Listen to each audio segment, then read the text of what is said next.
민생 정치는 다른 것이 아닙니다.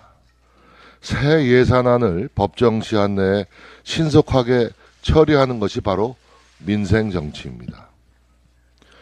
예결특위 심사 과정에서 복지망을 촘촘히 강화하고 복지의 사각지대를 최대한 없애야 합니다. 참담한 죽음의 행진을 멈추게 해야 합니다. 그것이 정치권이 머리를 맞대고 풀어야 할 최우선 과제입니다. 지난 금요일 서울 신촌에서, 토요일에는 인천 서구에서 비극적인 소식이 전해졌습니다. 서울 신촌 다세대 주택에서 모녀가 숨진 채 발견됐습니다. 다음 날 인천 서구에서는 일가족 4명 가운데 10대 형제가 사망한 채 형제의 부모는 뇌사 상태에서 발견되었습니다. 신촌 모녀는 수개월째 가스비가 밀리는 등 경제적 어려움을 겪었고 인천의 4가족 역시 생활고에 시달렸던 것으로 파악되고 있습니다. 밀려드는 불황의 어두운 그림자가 우리 사회의 가장 취약한 계층에 먼저 내려앉고 있습니다. 신촌의 모녀, 인천의 4가족은 기초수급 대상자가 아니었습니다. 신촌 모녀는 그나마 보건복지부의 복지 사각지대 발굴 대상에는 포함되었던 것으로 파악됐습니다. 그 가족들이 기초수급 대상자로서 정부의 지원을 받았더라면 그런 극단적인 선택을 피할 수 있었지 않을까, 이런 생각이 듭니다. 복지 사각지대에 놓인 위기 가구를 더 촘촘하게 찾아내기 위한 대책이 시급하게 마련돼야 합니다.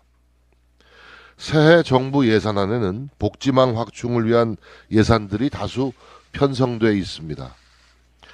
이 예산안이 부족하지는 않은지, 더 보태야 할 것은 없는지 여야가 밤을 새워서 토론해야 합니다. 예산안 처리 법정 시한이 일주일도 채 남지 않았습니다. 우리에게 닥쳐올 경제 위기가 IMF 외환 위기 사태에 버금갈 것이라는 전문가들의 예측이 이어지고 있습니다.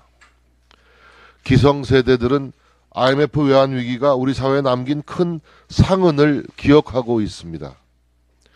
1997년에 IMF 사태 이전에 우리의 자살률은 10만 명당 10명 이하였습니다. 이 수치가 지속적으로 증가하여 2020년 기준 10만 명당 25.7명으로 크게 늘어났습니다. 선진국 대열에 합류한 대한민국이 IMF의 비극을 반복해서는 안 됩니다.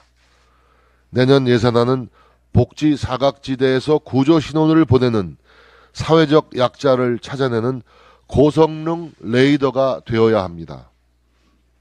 수원 세모녀 사건과 마찬가지로 신촌 모녀의 비극 역시 주소지가 이사 오기 전집으로 되어 있어서 일선 행정기관의 도움을 받지 못했습니다. 사회복지 예산 195조 원을 쏟아부어도 제도의 허점을 완벽히 막을 수는 없는 모양입니다. 그 빈틈을 막는 것이 현장에 있는 사람들의 의지입니다. 책임감을 가지고 찾아가는 복지가 되어야 합니다. 정부는 복지 사각지대 개선 대책을 마련했습니다. 위기 정보를 34종에서 수도 가스요금 체납 정보 등을 추가하여 44종으로 늘리고 정보 입수 주기를 2개월에서 1개월로 단축하기로 했습니다. 서민 경제에 혹한이 밀려오고 있습니다. 그만큼 내년에는 취약계층이 급증할 것으로 예상됩니다. 서민 경제를 어루만지고 취약계층을 보호하는 새 예산안이 신속히 본회의를 통과하고 현장에서 조기 집행할 수 있어야 합니다.